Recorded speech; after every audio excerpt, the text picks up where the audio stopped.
সাল্লাল্লাহু আলাইহি ওয়াসাল্লাম। আলহামদুলিল্লাহ, সমস্ত প্রশংসা মহান আল্লাহ রাব্বে কারিমের জন্য, যিনি আমাদেরকে এই হজের মাস জিলহজ মাসের এবছরের প্রথম জুমায় সুস্থ রেখে তারা বড় এক হুকুম জুমার সালাত আদায়ের উদ্দেশ্যে রহমত বরকতের ঘরে এসে বসার মতো তৌফিক দান করেছে।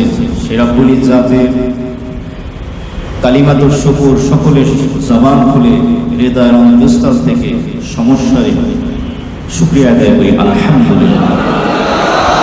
অগণিত অসংখ্য দুরূদ ও সালাম পেশ করছি আকায়ে তাজদারে মদিনা মুহাম্মদুর রাসূলুল্লাহ সাল্লাল্লাহু আলাইহি ওয়াসাল্লামের সাথে। সম্মানিত উপস্থিতি, সামনে আসছে আমাদের পবিত্র ঈদুল আজহা, পশু কুরবানির সেই ইবাদতের উৎসব। আল্লাহ পাকের এক হুকুম,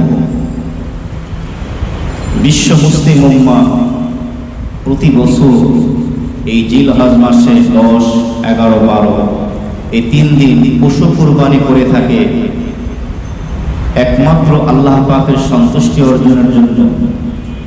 যেখানে দুনিয়ার কোনো নাম, সুখ্যাতি, স্বীকৃতি, পরিচিতি, শোহরাত, প্রসিদ্ধতা, কাউকে আকৃষ্ট করা, নিজের নামটাকে ফলো করার উদ্দেশ্য নয়, একমাত্র পবিত্র এক সত্তা যার রেজামন্দি এবং সন্তুষ্টির উদ্দেশ্যে আমরা করে থাকি, তিনি কে? আল্লাহ তাআলা আমাদের সকলকে আমাদের নিয়তকে বিশুদ্ধ করে খাঁটি নিয়তে এই পশু কুরবানি করে ঈদুল আজহা উদযাপন করার তৌফিক দান করেন। আমিন। কি লাভ হবে এই পশু কুরবানি করে? ইবনে মাজাহ শরীফ এবং মুসনাদ আহমদ শরীফের হাদিসটি বর্ণনা করছেন বিশ্বনবীর এক সাহাবী, যার নাম হলো হযরত যায়েদ ইবনে আরকাম রাদিয়াল্লাহু তাআলা আনহু। সাহাবী বলেন, قال أصحاب رسول الله صلى الله عليه وسلم, একদিন বিশ্বনবীর দরবারে সাহাবায়ে কেরাম প্রশ্ন করলেন, কি আওয়াজ যায় না? একটু দেখেন, উপরে দেখেন আওয়াজ একটু সামনে। বিশ্বনবীর সাহাবায়ে কেরাম বিশ্বনবীর দরবারে একদিন প্রশ্ন করলেন, ইয়া রাসূলুল্লাহ মা হাযিহিল আযওয়াহি, হে আল্লাহর রাসূল, প্রতি বছর জিলহজ মাসে আমরা যে পশু কুরবানি করে থাকি, এই পশু কুরবানির মধ্যে যে আমরা আমাদের শ্রম দেই, টাকা ব্যয় করি, আমরা যে পশু কুরবানি করি, আসলে এইটা কি? فقال رسول الله صلى الله عليه وسلم, বিশ্বনবী তার উত্তরে বললেন, সুন্নাতা আবিকুম ইব্রাহিম আলাইহিস সালাম, এই জিলহজ মাসের 10, 11, 12 তারিখ যে 3 দিন তোমরা পশু কুরবানি করো, এটা হলো মূলত তোমাদের মুসলিম জাতির পিতা ইব্রাহিম আলাইহিস সালামের সুন্নাত। সুবহানাল্লাহ। সেই ইতিহাস আমরা শুনেছি যে আল্লাহ পাকের সন্তুষ্টির জন্য হুকুম পালন করার জন্য তার প্রাণপ্রিয় সন্তানকে তিনি আল্লাহর নামে কোরবানি করতে গিয়েছিলেন। সেই কোরবানির ইতিহাস আমরা জানি। প্রতি বছর যে আমরা জিলহজ মাসে পশু কোরবানি করি, এটা কার সুন্নত? ইব্রাহিম আলাইহিস সালামের সুন্নত। ক্বালু, সাহাবায়ে কেরাম আবার প্রশ্ন করলেন, ফামা লানা ফিহা ইয়া রাসূলুল্লাহ, এই পশু কুরবানি যে আমরা করি, এই পশু কুরবানির মধ্যে আমাদের জন্য কি নেকি রয়েছে, কি সওয়াব রয়েছে? ফাকাল, বিশ্বনবী করে বললেন, লিকুল্লি শাআরাতিন হাসানা, ওই পশুটা যে আল্লাহর নামে তুমি কুরবানি করো, ওই পশুর দেহের মধ্যে যতগুলো পশম রয়েছে, এক একটা পশমের বিনিময়ে আমার আল্লাহ একটা করে নেকি লিখে দেয়। সুবহানাল্লাহ। আচ্ছা, এই যে ছাগল, বকরি, গরু, মহিষ, এই দেহের ভিতরে পশমের সংখ্যা কম না বেশি? আমরা সবাই মিলে যদি বসি যে একটা গরুর পশম গণনা করবো, পারবো? সম্ভব? লক্ষ লক্ষ পশম। অথচ আফসোস পরিতাপের বিষয় হলো, এই কোরবানি অধিকাংশ মানুষের উপরই ওয়াজিব, কিন্তু অনেকেই এই কোরবানি দেয় না, আছে কি নাই? আবার এই করোনার মহামারীর ভিতরেও অনেকে কোরবানি দেবে না, কয় ঝামেলায় যাইতে চাই না, আছে কি নাই? ঢাকা শহরে এরকম একটা আবাসিক এলাকা ফেসবুকেও দিয়েছে, ওই আবাসিক এলাকার ভিতরে যতগুলো বাড়ি ফ্ল্যাট আছে তারা ওখানে ঘোষণা দিয়েছে যে এই বছর আমাদের এই এরিয়ার ভিতরে কি হবে না, কোরবানি হবে না। কপাল ভরা, কত বড় কপাল ভরা, বুঝে না যে আল্লাহ পাকের একটা হুকুম যদি আমি পালন করি, আল্লাহ পাক এর ওসিলায় হয়তো আল্লাহ এই মুসিবত আমার থেকে দূর করে দেবে। সুবহানাল্লাহ।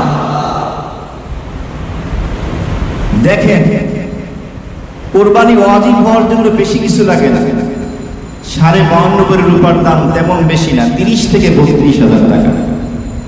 আচ্ছা, কিছু মনে করবেন না, 30, 32, 35,000 টাকা নাই এরকম মানুষ, ছোট বাচ্চা ছাড়া বড়দের মধ্যে কে আছে? হাত উঠান তো দেখি।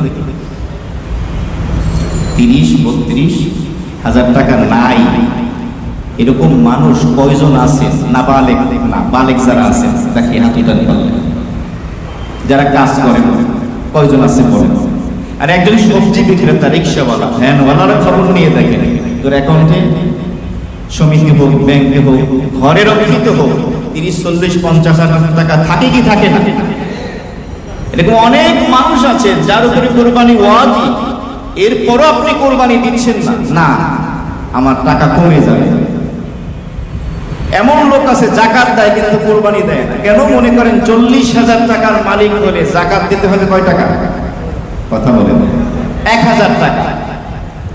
আর 40,000 টাকার মালিক যদি হন, এক নামেও যদি কোরবানি দেন, একটা খাসি কিনেন বা গরুর 7 নামে 1 নামে ভাগ দেন, কম হইলেও 10,000 টাকা লাগবে, লাগবে কি না? তো চিন্তা করে 10,000 টাকা কমে যাবে। আচ্ছা, বুঝলাম তোমার 10,000 টাকা কমে যাবে। এই কোরবানি দেওয়ার পরে আল্লাহ তাআলাকে বলছেন যে গোস্তগুলা পাহাড়ের চূড়ায় রাইখা এসো, গোস্তগুলা আমাকে দিয়ে দিও। গোস্ত কি আল্লাহকে দিয়ে দেই? নাম রাখাই, আপনার গোস্ত আপনি ভক্ষণ করছেন, শুধু আপনার নিয়তটা, দিলের হালাতটা আল্লাহ জানতে চান যে আমাকে আল্লাহ তৌফিক দিয়েছে, আমি আল্লাহর নামে কোরবানি দিচ্ছি, আলহামদুলিল্লাহ। আপনিই খাবেন, এরপরও এই কার পূর্ণ হবে। সুতরাং যাদের এই 52.5 কোটি রূপার দাম মাত্র 30-32-35,000 টাকা, মালিক যারা রয়েছেন তাদের কোরবানি দেওয়ার দরকার আছে কি নাই? জিলহজ মাসের 10 তারিখ, 11 তারিখ, 12 তারিখ সূর্য ডোবার আগেও যদি এই পরিমাণ টাকার মালিক কেউ হয়ে যায়, তাকে কোরবানি দিতে হবে। এই 3 দিনের মধ্যে কেউ যদি কোরবানি না দেয় ওয়াজিব হওয়ার পরও, তাহলে আর কোরবানি দেওয়ার এই বছর আর সুযোগ নাই। একটা কোরবানির পশু ক্রয় করতে যে পরিমাণ টাকা লাগে, মনে করেন 10-12 হাজার টাকা, এই টাকাটা ফকির মিসকিনকে সদকা করে দিতে হবে। আর পশু কিনতে পারবেন না, জবাই করতে পারবেন না, গোস্ত খাইতে পারবেন না, পুরা টাকা কি করতে হবে? সদকা করে। এখন আপনি সিদ্ধান্ত নেন, আপনি কোরবানি দেবেন না সদকা করে দেবেন। যদি না দেন কোরবানি, আবার সদকাও না করেন, আপনার জিম্মায় দায়িত্বে ওয়াজিব থেকে যাবে, আর ওয়াজিব তরকের কারণে আপনি গুনাহের ভিতরে লিপ্ত হবেন। বলবেন আগামী বছর দেব না, এটা এবছরের কোরবানি, আপনাকে দিতে হবে। আশা করি আমি বুঝাতে পেরেছি। কোরবানির এত ফজিলত আল্লাহ রাব্বুল আলামিন রেখেছেন। লিকুল্লি শারাতিল হাসানা, কোরবানির প্রাণীর দেহের মধ্যে যতগুলো পশম থাকে, প্রত্যেকটা পশমের বিনিময়ে আল্লাহ একটা করে নাকি বান্দার আমলনামায় লিখে দেয়। ক্বালু ইয়া রাসূলুল্লাহ ফাসসাও, সাহাবায়ে কেরাম প্রশ্ন করলেন, হে আল্লাহর রাসূল, কোরবানির কিছু প্রাণী তো এমন আছে যার দেহের পশমগুলো গুচ্ছ আকারে থাকে, প্যাকেটের মতো একত্রিত হয়ে থাকে, যেমন ভেড়া গুচ্ছ আকারে। সাহাবায়ে কেরামের প্রশ্নের উদ্দেশ্য ছিল ওই যে ভেড়ার দেহের মধ্যে যে গুচ্ছ আকারে থাকে, এক একটা গুচ্ছের বিনিময়ে কি একটা নেকি হবে কিনা? فقال رسول الله صلى الله عليه وسلم, বিশ্বনবী বললেন না, লিকুল্লি শারাতিন মিনাস-সাওফ হাসানা, প্রত্যেকটা গুচ্ছের ভিতরে যতগুলো পশম বিদ্যমান থাকবে, প্রত্যেকটা পশমের বিনিময়ে আল্লাহ একটা করে নেকি লিখে দিবে। সুবহানাল্লাহ। কত বড় মহান আল্লাহ, কত নেকি, লক্ষ লক্ষ নেকি এই ঈদুল আজহার দিন পশু কুরবানির মাধ্যমে আমরা করে থাকি। আল্লাহ পাক আমাদেরকে বিশুদ্ধভাবে করার তৌফিক দান করে বলি আমিন। এখন এই পশু কুরবানি করতে গেলে আমাদেরকে পশু ক্রয়ের ক্ষেত্রে একটু সতর্ক হতে হবে, সাবধান হতে হবে। শরীয়তে পশু কুরবানির ক্ষেত্রে কিছু নীতিমালা রয়েছে যেগুলো আমরা সাধারণ মুসলমানরা অনেক ক্ষেত্রেই অলসতার কারণে হোক, অমনোযোগিতার কারণে হোক, আর অজ্ঞতার কারণে হোক আমরা পালন না করার কারণে আপনার আমার এই মূল্যবান পশু কুরবানি আর বিশুদ্ধ হয় না, আমরা সওয়াব পাই না। এখন আসি শরীয়তে কোন কোন প্রকারের পশু আপনি ঈদুল আজহার দিনে কুরবানি করতে পারবেন, যার মধ্যে অন্যতম হলো উট, গাভী, ষাঁড় মানে গরু, মাদি হোক আর নর হোক, ছাগল, ভেড়া, দুম্বা, এগুলো আপনি কুরবানি করতে পারবেন। আপনি যদি চিন্তা করেন আমার অনেক টাকা আছে, আমি সাতক্ষীরা সুন্দরবন থেকে আমার এক আত্মীয় আছে একটা হরিণ কিনে আনবো বেশি দামে, এনে আমি কুরবানি করবো, হবে কুরবানি? কারণ শরীয়তের পক্ষ থেকে হরিণ কুরবানি করার কিনে অনুমতি। আচ্ছা, পাহাড়ি অঞ্চলে কিছু কিছু দেশে নীল গাই পাওয়া যায়, বন্য গাই পাওয়া যায়, এগুলো কুরবানি করলে হবে না। আপনি কোন প্রকারের পশু কুরবানি করতে পারবেন সেটা শরীয়ত নির্ধারণ করে দিয়েছে, যেগুলোর নাম আমি বললাম। এখন আসি, এই পশুগুলোর বয়স নির্ধারিত রয়েছে। যেমন আপনি উট যদি কুরবানি করতে চান তাহলে কমপক্ষে উটের বয়স 5 বছর হতে হবে। 5 বছরের থেকে একদিনও যদি কম হয় কোনো উটের বয়স, তাহলে সেই উট দিয়ে কুরবানি করা যাবে না। কথা বুঝাতে পেরেছি? উটের বয়স কমপক্ষে কয় বছর? আচ্ছা, এরপর আসে গরু। গরু দুই রকম হতে পারে, একটা হলো ছেলে আর একটা হলো মেয়ে। ছেলে গরুকে বলা হয় ষাঁড় গরু, আর মেয়ে গরুকে বলা হয় গাভী। এই গাভী বা ষাঁড় বা গরু এর বয়স কমপক্ষে 2 বছর হওয়া লাগবে। কয় বছর? 2 বছরের থেকে একদিনও যদি কম হয় তাহলে কি হবে না, সেই গরু দিয়ে কোরবানি। তাহলে গরুর হাটে, পশুর হাটে আপনারা এই কোরবানির পশু ক্রয় করতে গেলে বয়সের দিকে খেয়াল রাখতে হবে, কি হবে না। এরপরে আসেন ছাগল। ছাগল যদি আপনি কোরবানি দিতে চান তাহলে কমপক্ষে তার 1 বছর হতে হবে বয়স। 1 বছরের থেকে একদিনও যদি বয়স কম হয় তাহলে সেই ছাগল দিয়ে কোরবানি করা যাবে না। বুঝতে পারছেন? এই ছাগলটা বকরি হোক বা খাসি হোক, যেটা বলেন, ছাগল মোট কথা। মহিষ, গরু আর মহিষের একই হুকুম। গরু আর মহিষের কি একই হুকুম। কয় বছর লাগবে বলেন? 2 বছরের থেকে একদিন কম হলে কোরবানি দেওয়া যাবে। আচ্ছা, এরপরে রয়ে গেল কি ভেড়া আর দুম্বা। ভেড়া আর দুম্বাও 1 বছর হতে হবে। কয় বছর? তবে হ্যাঁ, ভেড়া আর দুম্বার ক্ষেত্রে একটু সহনীয়তা রয়েছে, একটু সহজ করা হয়েছে। সেটা হলো যদি 1 বছর বয়স না হয় কোনো ভেড়ার বা দুম্বর, 8 মাস, 10 মাস বা 6 মাস, কিন্তু দেখতে হৃষ্টপুষ্ট, 1 বছরের ভেড়ার ভিতরে, দুম্বার ভিতরে ছেড়ে দিলে তাকে পার্থক্য করা যায় না, তার শারীরিক বোধ এত ভালো, 1 বছরের মতো দেখতে মনে হয়, তাহলে সেক্ষেত্রে শুধুমাত্র ভেড়া আর দুম্বা 1 বছরের কম হলো আপনি কোরবানি দিতে, কথা বুঝাতে পেরেছি মনে হয়। আর ছাগল যদি হয় তাহলে কতদিন? 1 বছরের কম হইলে হবে না, একদিন কম হইলে হবে না, 1 বছর। গরু মহিষ কতদিন? 2 বছর, একদিন কম হলেও হবে না। উট একদিন কম হলেও হবে না। এখন আপনার মনে প্রশ্ন থাকে, হুজুর আমি তো এই সমস্ত পশু বুঝি না, পালি না, খালি বছরে একবার ক্রয় করি তারপরে জবাই করি, কোরবানি করি, আমি কেমনে বুঝবো এটার বয়স 1 বছর, 2 বছর, 5 বছর, কিভাবে বুঝবো? সেটার ব্যাখ্যা হলো, আপনি যখন পশুর হাটে যাবেন কোরবানির পশু ক্রয় করার জন্য, সেখানে যাওয়ার পরে ওই পশুর মালিকের কাছে জিজ্ঞাসা করবেন বয়স কত। মালিক যদি বলে যে এর বয়স 1 বছর হয়েছে, ছাগলের, উটের বয়স 5 বছর, গরু মহিষের বয়স 2 বছর হয়েছে, আর আপনার বাহ্যিকভাবে দেখতেও মনে হচ্ছে যে মালিকের কথার সাথে এবং প্রাণীর সাথে কি আছে, মিল আছে, তাহলে আপনি তার কথা বিশ্বাস করে আপনি ওই পশু ক্রয় করে কোরবানি করতে পারবেন, কোনো সমস্যা নেই। আশা করি বয়সটা বোঝাতে পেরেছি। এরপরে বিশ্বনবীকে একবার প্রশ্ন করা হলো,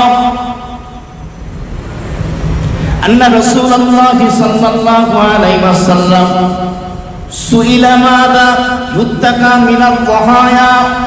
আল্লাহর হাবিবকে একদিন প্রশ্ন করা হলো, যেই সকল পশু দিয়ে আমরা কোরবানি করব, ওই পশুগুলো কোন প্রকারের পশু থেকে আমাদের বেঁচে থাকা উচিত, অর্থাৎ পশু কোরবানি করতে গেলে কোন ধরনের পশু থেকে আমরা বেঁচে থাকবো, আমরা কোরবানি করব না। এই প্রশ্নের উদ্দেশ্য ছিল যে কোরবানির পশু ঠিকই আছে, কিন্তু কোরবানির পশুর ভিতরে মাঝে মধ্যে অনেকগুলো দোষ দেখা যায়। এরকম আছে না, গরুটা কানা, চোখ ঠিক নাই, হ্যাঁ, দাঁত নাই, শিং নাই, পা ল্যাংরা, আছে কি নাই? কিন্তু হাটে অনেকে গিয়ে একটু সুযোগ খুঁজে, কারণ এই ধরনের প্রাণী একটু কম দামে পাওয়া যায়, মালিকও চিন্তা করে একটু কম দামে ছাইরে দেয়। বিশ্বনবীকে যখন প্রশ্ন করা হলো, ফাআশারা বিয়াদি ফাকাল আরবাআন, আল্লাহর হাবিব নিজের হাত নিয়ে ইশারা করলেন, চারটা আঙ্গুল দেখালেন। বিশ্বনবী বললেন, চার প্রকারের প্রাণী থেকে তোমাদেরকে বেঁচে থাকতে হবে। আল্লাহ নবী বললেন, আল আরজাহু আল বাইয়িনু যুরহা, এক নম্বরে হলো ওই প্রাণী যেই প্রাণী খোরাইয়া হাঁটে এবং তার খোরামিটা সুস্পষ্ট। এরপর আল্লাহ নবী বললেন, আল আওরাউ আল বাইয়িনু আওরুহা, যে প্রাণীটি চোখে দেখে না, কানা এবং তার কানা হওয়াটা সুস্পষ্ট, এই প্রাণী তোমরা কোরবানি দিবে না। তৃতীয় নম্বরে বিশ্বনবী বললেন, আল মারদা আল বাইয়িনু মারদুহা, এমন প্রাণী যেই প্রাণী রোগাক্রান্ত, তার রোগটা সুস্পষ্ট হয়ে গেছে, বোঝা যায়, এই প্রাণী কোরবানি দেবে না। চার নম্বর নবী বললেন, আল জুফাউল্লাতী লা তুমহি, ওই প্রাণী যেই প্রাণীর হাড়ের মজ্জা শুকিয়ে গিয়েছে, একদম দুর্বল, জীর্ণ শীর্ণ হয়ে গেছে, চলাফেরা করতে পারে না, এই প্রকারের প্রাণী থেকেও তোমরা বেঁচে থাকবে। তাহলে পশুর হাটে যখন যাব, পশুটা হৃষ্টপুষ্ট, নিষ্কলুষ, দোষ মুক্ত রাখার দরকার আছে কি নাই? হতে পারে আপনি কিনলেন, সামান্য একটা দোষের কারণে আপনার এই কোরবানিটা বাতিল হয়ে গেল। এখন আমি পর্যায়ক্রমে যে সকল দোষ থাকলে কোরবানি দেওয়া যাবে বা যাবে না, এইগুলো আমি আলোচনা করব, শুনবেন। বলবেন, হুজুর এতগুলো কিভাবে মনে রাখবেন? যে কয়টা পারেন রাখবেন, আর যদি মনে রাখতে না পারেন, আমার মোবাইল তো খোলাই আছে। পশুর হাটে গিয়ে একটা পশু আপনার পছন্দ হয়ে গেছে, কিন্তু তার কোনো একটা দোষ আপনি দেখতে পেলেন, সাথে সাথে আমাকে হোক বা যারা ভালো জানে মাসলা মাসাইল, কোন আলেমে দ্বীনকে আপনি ফোন দেবেন, হুজুর পশুটা পছন্দ হয়ে গেছে, কিন্তু তার এমন একটা দোষ আছে, এটা কিনতে পারবো কিনা, রাজি আছি? তা না হলে এটা শুধু বস্তু খাওয়ার উৎসব হবে, এটা কোরবানি হবে না। প্রথমে আসি পশুর কান। যেই পশুর একদম কান নাই, কান তো বোঝেন নাকি? কান কান কান কয়টা থাকে? তো কোন পশুর যদি কান না থাকে, কোরবানি করতে আপনি পশুর হাতে গেলেন ক্রয় করার জন্য, পশু তো গিয়ে দেখলেন পশুর কান নাই, তাহলে এই ধরনের পশু দিয়ে কোরবানি করা যাবে না। যাবে, কিন্তু কান আছে, সাইজে খুব ছোট, তাহলে যাবে। মাসালা বুঝাতে পেরেছি? কান বিলকুল না থাকলে যাবে না, কিন্তু কান আছে, সাইজে কি ছোট, তাহলে কি কোরবানি দেওয়া যাবে। এরপরে আসি, কান ছিল কিন্তু কেটে গিয়েছে, সোজাভাবে কেটে লটকে আছে, তাহলে সেই পশু দিয়ে আপনি কোরবানি দিতে পারবেন। কিন্তু কান কেটে পড়ে গিয়েছে এবং সেই কান কেটে যে পড়ে গিয়েছে সেটা 3 ভাগের 1 ভাগের বেশি পড়ে গিয়েছে, তাহলে আপনি সেই পশু দিয়ে কি কোরবানি দিতে পারবেন না। এরপরে আসি পশুর দৃষ্টিশক্তি। যেই পশুর দৃষ্টিশক্তি 3 ভাগের 1 ভাগ, 3 ভাগের 1 ভাগ নষ্ট হয়ে গেছে বা তার থেকে বেশি নষ্ট হয়ে গিয়েছে, সেই প্রকারের পশু দিয়ে কোরবানি করা যাবে না। প্রশ্ন আসে, আমি কিভাবে বুঝবো যে ওর চোখ ঠিক আছে কিনা, 3 ভাগের 1 ভাগ বেশি কম ঠিক আছে কিনা?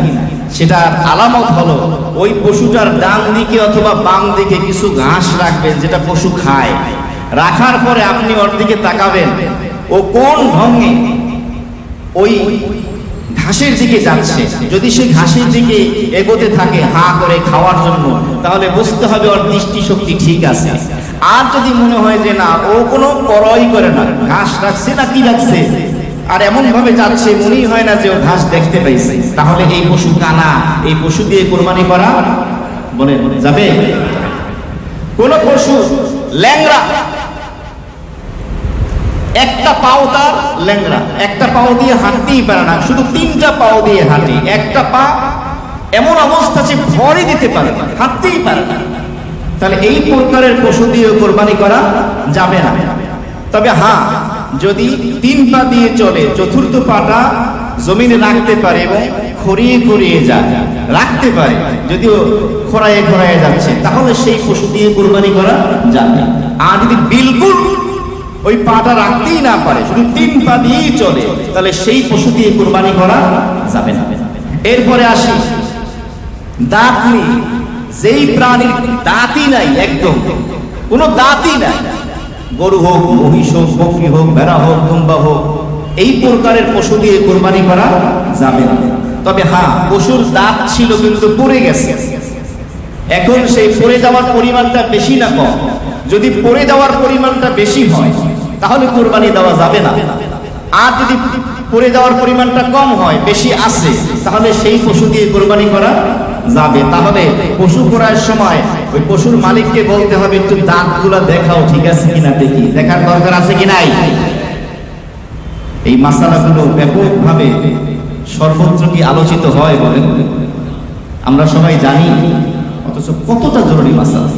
কোন প্রাণী এতটা জীর্ণ শীর্ণ দুর্বল, চিন্তা করছেন গাবতলির হাটে গেলাম তো কম দামের ভিতরে একটা গরু পেয়ে গেছি, খাসির দামে গরু, মাত্র 30,000 টাকা, কিন্তু তাকাইয়ে দেখতেছেন যে ওর দেহের মধ্যে কিছুই নাই, একদম জীর্ণ শীর্ণ দুর্বল, রবিউল বলি। তো চিন্তা করলেন কোরবানি দেই। এখন যদি দুর্বল জীর্ণ শীর্ণ এত হয় যে পশুটা হাঁটতেই পারে না, এমনকি সে হেঁটে যেখানে জবে দেবেন সেখানে নিজে নিজে হেঁটে যেতে পারে না, তাহলে এমন দুর্বল জীর্ণ শীর্ণ প্রাণী দিয়ে কোরবানি করা যাবে না। কোন প্রাণী দেহের ভিতরে চুলকানি থাকে না, চামড়ার উপরে চুলকানি থাকে না, যদি চুলকানিটায় পশম ধরে যায় এবং মনে হয় যে ওই চুলকানির কারণে, ওই পশমের কারণে বস্তির ভিতরেও সেই পশম স্পর্শ করেছে, তাহলে এই ধরনের চুলকানি যুক্ত প্রাণী দ্বারা কোরবানি করা যাবে না। কোন প্রাণী দুধের বাট, যদি গরু হয়, যদি 4 বাটের 1 বাট যদি না থাকে তাহলে কোরবানি করা যাবে, কিন্তু একাধিক দুধের বাট যদি পড়ে গিয়ে থাকে, কেটে গিয়ে থাকে, তাহলে সেই গরু দিয়ে কোরবানি করা যাবে না। তবে হ্যাঁ, ছাগলের সবগুলো বাট, দুধের বাট ঠিক থাকতে হবে। একটা দুধের বাটও যদি, বাট তো বুঝেন যেইটা ধরে কি করে, নিপলটা ধরে যে বাচ্চা খায়, একটা বাটও যদি না থাকে, একটা মাত্র, তাহলে সেই ছাগল দিয়ে, বকরি দিয়ে কোরবানি করা যাবে না। কোন প্রাণীর নিতম্ব পাছা নাই, পিছনের দিক নাই, তাহলে এই ধরনের প্রাণী দিয়ে কোরবানি করা যাবে না। পাছা থাকতে হবে, নিতম্ব থাকতে হবে, আর গোস্ত তো মনে হয় এই জায়গায় ভালো থাকে। এরপর আসেন, কোন প্রাণীর যদি বিশেষ অঙ্গ, লিঙ্গ অঙ্গ যেটা আছে সেইটা যদি না থাকে, অথবা সে যদি বিশেষ অঙ্গের যে কাজ, সেই কাজ করতে অক্ষম হয়, তাহলে সমস্যা নাই, এই প্রকারের প্রাণী দিয়ে কোরবানি করা যাবে। কোন প্রাণীকে যদি খাসি করা হয়, খাসি করা বুঝেন? হ্যাঁ, খাসি করা হয়, তাহলে সেই প্রকারের প্রাণী দিয়েও কোরবানি করা যাবে। কারণ কোরবানির প্রাণী দোষ বলা হয় তাকে, যেই দোষের কারণে তার দাম কমে যায়। আর কোন প্রাণীকে খাসি করলে তার দাম কমে না বাড়ে? খাসির দাম কম না বেশি? সাধারণ ছাগল বকরির থেকে বেশি না? সুতরাং খাসি করা প্রাণী আপনি কি করতে পারবেন? কোরবানি করতে পারবেন। কোন প্রাণী যদি এভাবে হাল চাষ করার কারণে, পানি টানার কারণে, তাকে কাজে লাগানোর কারণে ঘাড়ে দাগ পড়ে যায়, আবার হাল চাষের সময় কৃষক পাশার ভিতরে মারে কি মারে না, দাগ পড়ে যায় না? এভাবে যদি দাগ পড়ে গিয়ে থাকে বা লোহার সেক দেওয়া হয় অন্য কোনো কারণে, তাহলে সেই সেকে দেওয়া দাগ কৃত প্রাণী দিয়ে আপনি কুরবানি করতে পারবেন, কোনো সমস্যা নাই। কোন প্রাণী যদি পাগল হয়ে যায়, পাগল হয়ে যাওয়ার অর্থ হলো সে স্বাভাবিক প্রাণীদের সাথে হাঁটা চলা করে না, সে যখন যেখানে ইচ্ছা যায়, মানুষের মল হাবি জাবি যা ইচ্ছা খায়, কোনো মাথা ব্যথা ঠিক নাই, তাহলে এই ধরনের পাগলা প্রাণী দিয়ে কুরবানি করা যাবে না। কোন প্রাণীর জিহ্বা যদি কেটে গিয়ে থাকে এমন অবস্থায় যে সে খাবার খেতে পারে না, তাহলে সেই প্রাণী দিয়ে আপনি কুরবানি করতে পারবেন না। সার কথা দাঁড়ালো, যে সকল দোষ ত্রুটি থাকলে শরীয়তে কুরবানি সিদ্ধ নয়, যে সকল দোষযুক্ত প্রাণী থেকে আল্লাহ রাসূল আমাদেরকে বেঁচে থাকতে বলেছেন, আমরা যখন পশুর হাটে যাব এই দোষ মুক্ত প্রাণী ক্রয়ের ক্ষেত্রে সতর্কতা অবলম্বন করব। আল্লাহ আমাদের তৌফিক দান করে বলি আমিন। আমি আরো সহজ করে দিয়েছিলাম যে এতগুলো মাসালা একই মজলিসে আমি বলে দিলাম, নেগেটিভ পজিটিভ যা আছে ভেঙে চুরে খুব স্বল্প সময়ে এতগুলো মাসালা আপনাদের মনে রাখা সহজ। কথা বলেন, আমি একটা মাসালা থেকে এমন আছে বলতেই পারবেন না, এইমাত্র যা বলেছি, কিন্তু আমি সহজ করে দিয়েছি। অন্তত এই মসজিদের যারা নামাজ পড়তে আসেন, মহল্লার ভিতরে যারা আছে, আপনাদের পরকালীন আখেরাতে চলা, আখেরাতের যত মাসলা মাসাইল রয়েছে, ধর্মীয় সমাধানগুলো রয়েছে, এগুলোর জিম্মাদারি দায়িত্ব আমার উপর, এই মেম্বারের উপর। সুতরাং যখন যে মৌসুম আসবে, এখন জিলহজ মাস, এই মৌসুমে দুইটা আমল গুরুত্বপূর্ণ। কয়টা আমল? একটা হলো হজ আর একটা হলো কোরবানি। সুতরাং যখন যে মৌসুম আসবে, রমাজান মাসে রোজা, তারাবি ইত্যাদি, যাকাত, এগুলো আলোচনা বেশি হয় না। যখন যেই মাস আসবে সেই মাসের ক্ষেত্রে আপনার পরকালীন কোন সমস্যার সমাধানের জন্য সেটার সমাধান আমাকে দিতে হবে, এটা আমার জিম্মাদারি, আমার দায়িত্ব, একজন আলেমে দ্বীনের দায়িত্ব। প্রত্যেকটা মসজিদের যিনি খতিব হন, ইমাম হন, ওনার এটা জিম্মাদারি দায়িত্ব যে ওনার মসজিদের মুসল্লি এবং এলাকার যারা রয়েছেন তারা যে কোনো সময় যে কোনো মাসালার সমাধান জানতে পারেন, চাইতে পারেন এবং সেখান থেকে সমাধান নেবেন। এই জন্য আমার মোবাইল ওপেন থাকে, খোলা থাকে। বিশেষ করে আপনি আসরের পর থেকে নিয়ে রাত 10টা পর্যন্ত আপনি ফোন করবেন, ওপেন করা আছে। যদি মোবাইল আমার কাছে থাকে আমি ইনশাআল্লাহ অ্যানসার সাথে সাথে দিয়ে দেবো। সুতরাং পশুর হাটে গিয়েও যদি আপনার মনে হয় যে এই দোষটা থাকলে কোরবানি দেওয়া যাবে কি যাবে না, আপনি ফোন লাগাবেন, আমি ফ্রি থাকলে ইনশাআল্লাহ অ্যানসার করে দেবো। এরপরও আমার যে চ্যানেল রয়েছে ইউটিউবে, ঈমান ও আমল 24, সেখানেও বিস্তারিত সব দেওয়া আছে, হজের কোরবানির সব দেওয়া আছে, আপনি সেখান থেকেও জেনে নিতে পারেন। তো যাই হোক, এই মাসালাগুলো জেনে আমরা ইনশাআল্লাহ আমল করব। এই যে দোষগুলোর কথা বললাম, এই দোষগুলো পশুটা কোরবানি দেওয়ার আগে যদি পরিলক্ষিত হয়, দেখা যায়, আর আপনি যদি ধনী হন আর একটা পশু ক্রয় করে দেওয়ার মতো সামর্থ্য আপনার থাকে, তাহলে আপনাকে কি করতে হবে? এই পশুটা বাদ দিয়ে আর একটা সুস্থ সবল দোষমুক্ত প্রাণী ক্রয় করে কোরবানি করতে হবে। আর যদি আপনার অবস্থা ভালো না হয়, আর একটা পশু কেনার কি নাই, সামর্থ্য না থাকে, তাহলে ওই পশু দিয়ে আপনি কি করতে পারবেন? কোরবানি করতে পারবেন। আবার পশু কুরবানির দিন, ঈদ উল আজহার দিন পশু কুরবানি করতে গিয়ে পশু লাফালাফি করতেছে, করে কি করে না, ছুটোছুটি করে। তখন যদি কোনো দোষ পরিলক্ষিত হয়, দেখা যায়, বা দোষ তৈরি হয়, সৃষ্টি হয়, তাহলে এটা কোরবানির জন্য প্রতিবন্ধকতা নয়। এই প্রাণী আপনি কি করতে পারবেন? কোরবানি দিতে পারবেন। তো এই বিষয়গুলো আমাদের খেয়াল রাখার দরকার আছে কি নাই, যাতে করে আমাদের কোরবানিটা ঠিক হয়ে যায়। ইন্না সালাতি ওয়া নুসুকি ওয়া মাহইয়ায়া ওয়া মামাতি লিল্লাহি রাব্বিল আলামিন। বান্দারে, তোকে আমি স্পষ্টভাবে জানিয়ে দিলাম, তুই ভাবে ঘোষণা দে, দরাজ কণ্ঠে বলে দে, আকাশ বাতাস কিভাবে কাঁপিয়ে দে, তুই বল ইন্না সালাতি, নিশ্চয়ই আমার নামাজ, ওয়া নুসুকি, আমার কুরবানি। এটা কি কোরআনের আয়াত? কি আয়াত না বলে? কোরআনে কারীমের আয়াত।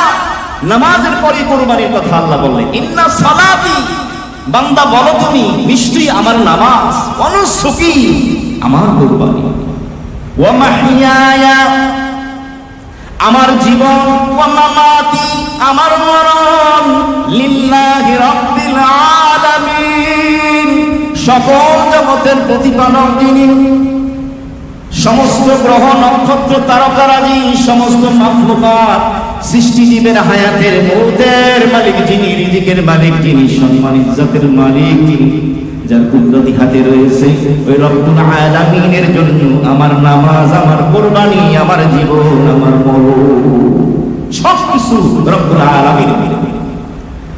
এই পবিত্র জিলহজ মাসে গত জুমায় বলা হয়েছিল প্রথম 9 দিনের একটা আমল তো হলো এক একটা রোজার সওয়াব কি পরিমাণ বলেন?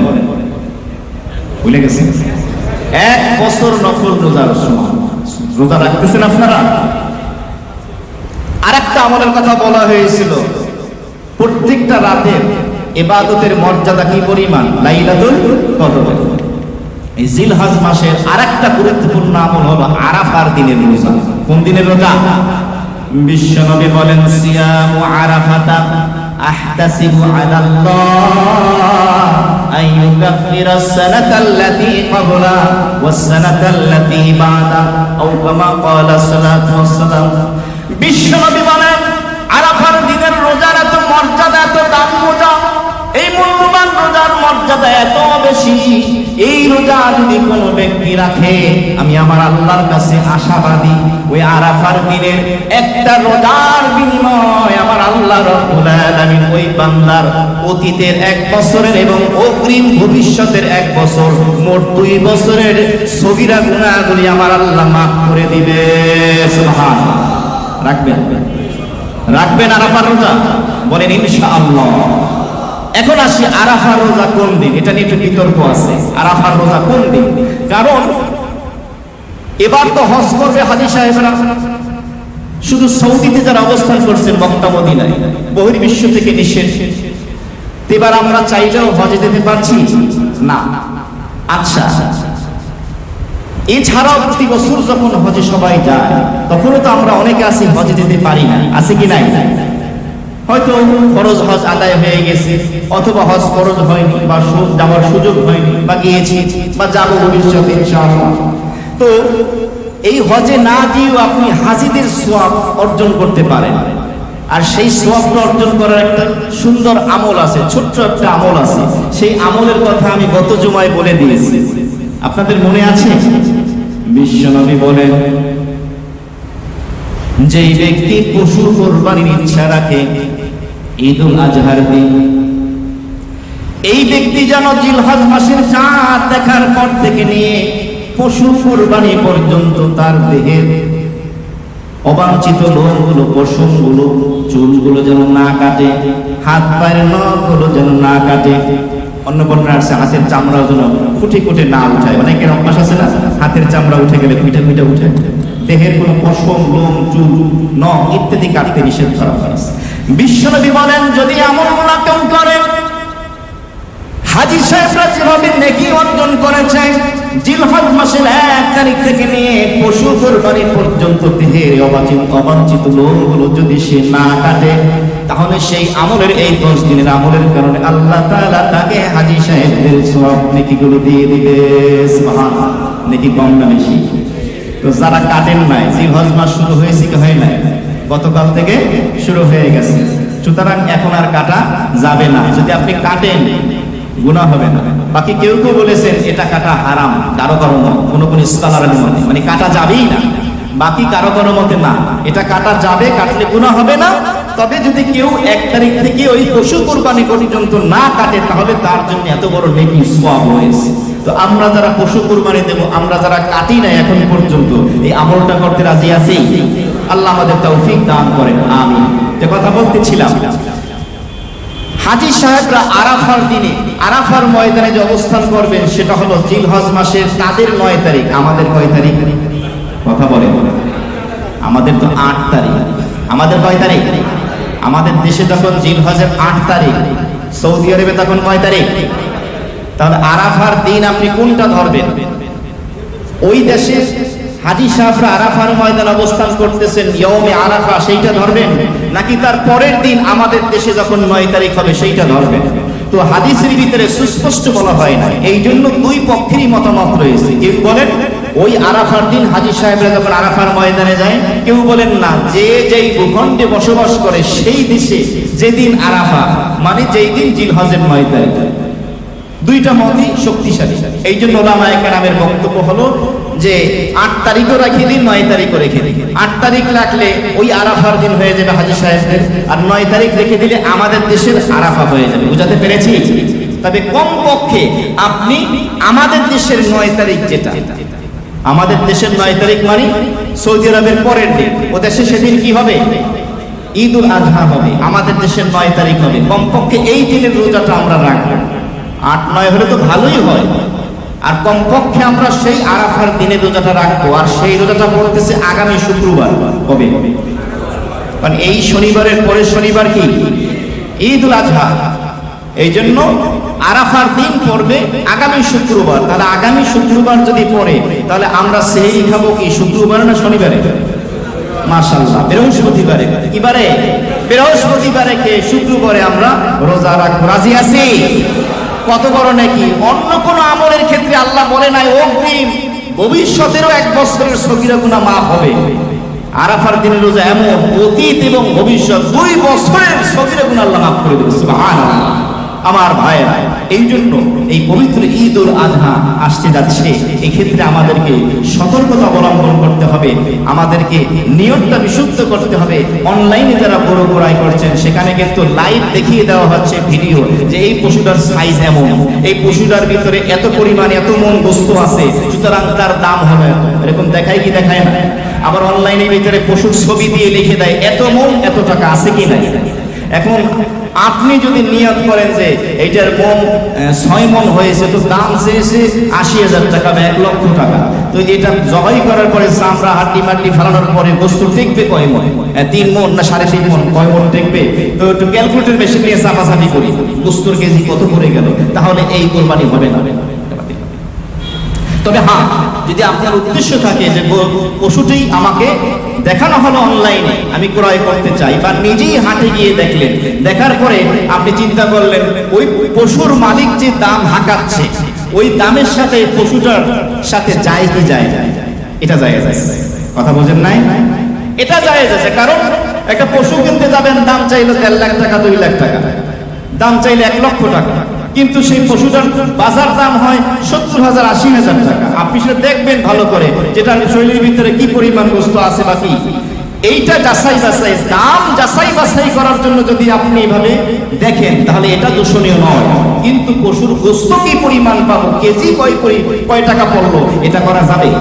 আশা করি মাসালাটা আমি বুঝাতে পেরেছি। যাই হোক, আমাদের নিয়তকে বিশুদ্ধ করতে হবে, এরপরে আমাদের এই পশু কোরবানি করতে হবে। সামনে আরো একটি জুমা আমরা ইনশাআল্লাহ পাবো। আল্লাহ তাআলা আমাদের নিয়তকে বিশুদ্ধ করে মাসালাগুলো জেনে আমাদের পশু কোরবানি করার তৌফিক দান করেন। আমিন। ওয়া আখিরু দাওয়ানা আলহামদুলিল্লাহি রাব্বিল আলামিন।